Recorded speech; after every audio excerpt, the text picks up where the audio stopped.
cuando pienso en personas que han sufrido o personas que han dejado la obra, no puedo pensarlas como en bloque, ¿no? Se me vienen rostros, se me vienen casos, se me vienen nombres, ¿no? Que son siempre rostros de oración. Eso para empezar. Le diría, si ha habido fallos por parte de la obra, le diría sin duda, perdón, lo siento mucho, aquí no se te supo acompañar, aquí no se supo estar. Si han sido condiciones personales, pues sí siento que no supimos descubrirlas o acompañarte. Si han sido decisiones libres, dolores que uno dice, pues que me voy porque me voy, pues solo puedo respetar, solo puedo respetar. Es decir, pues nada, ¿qué tengo que hacer a ti? Me hubiera gustado acompañarte más. Ya digo, no son, no sé, personas que han sufrido para mí son dolores que uno lleva dentro, ¿no? Y propósitos o resoluciones de que esto no vuelva a pasar, pero siempre volverá a pasar de algún modo, porque somos limitados.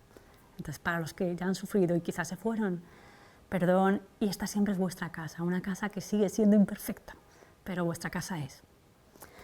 Claro que me ha tocado acompañar y estar cerca de personas que se han ido de la obra, y eso que es para mí o para cualquiera que esté en el Opus Dei, seguramente dolor inicial.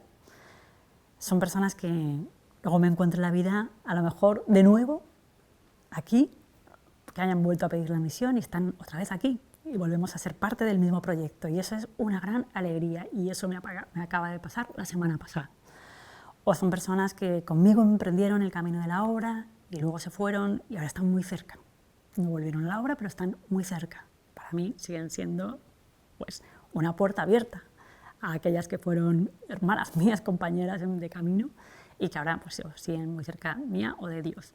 Y por último están otras personas que se fueron quizá enfadadas, quizá muy lastimadas, y que siguen siendo para mí pues, motivos de dolor, motivos de pedir perdón, no supe estar ahí, o quizá no acerté, y también son motivos de esperanza. Son motivos de esperanza de ojalá volvamos a encontrarnos, ¿no? En lo fundamental, en lo que a ti y a mí nos dio la Iglesia Católica y nos dio el Opus Dei, que es la condición de ser hijos de Dios muy amados. Y ahí eso es lo que vamos a tener más en común. Entonces me queda mucho respeto, brazos abiertos, petición de perdón en lo que haga falta y mucha esperanza de que Dios, con todas estas historias que a veces nos parecen medio torcidas, Dios a veces escribe luego derecho.